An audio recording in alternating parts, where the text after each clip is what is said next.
So I said, that's the stupidest thing I've ever heard. Okay, so Yeah. give us context about what year are we talking about? When did you Okay, so integrate? that would have What's the been, name of the school? this would be 1963.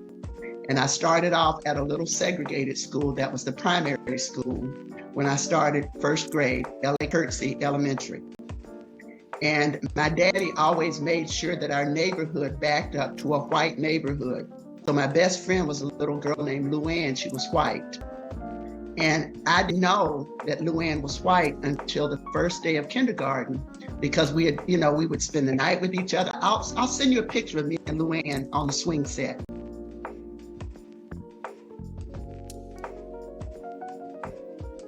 I played with white children all my life. I didn't know that we were different. And so the first day of school, we had compared our book bags and our new penny loafers and everything. And the first day of school, I kept looking for Luann, and she kept looking for me. So when school was out, I was running. I ran out the back door just as she ran out her back door, and she screamed, "Renee, where were you today? I looked for you all day." And I said, "Luann, I looked for you." And I remember her mother coming out and my mother coming out, and we sat on our back steps. And I remember my mama saying, "You will never go to school with Luann." And I said, "Why not?" She said, and she tried to explain segregation to me.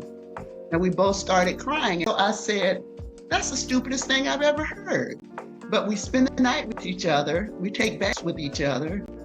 Y'all babysit Luann, and Luann's mom babysits me. Why can't we go to school together? And I distinctly remember my mother trying to explain segregation. But that was the first time I realized Luann and I were different. And that was the first encounter. So I still couldn't, how do you tell that to a 5-year-old? And my mother, I remember her saying, "Feel Luann's hair and feel yours." And I was like, so what difference does it make? So that was my first encounter.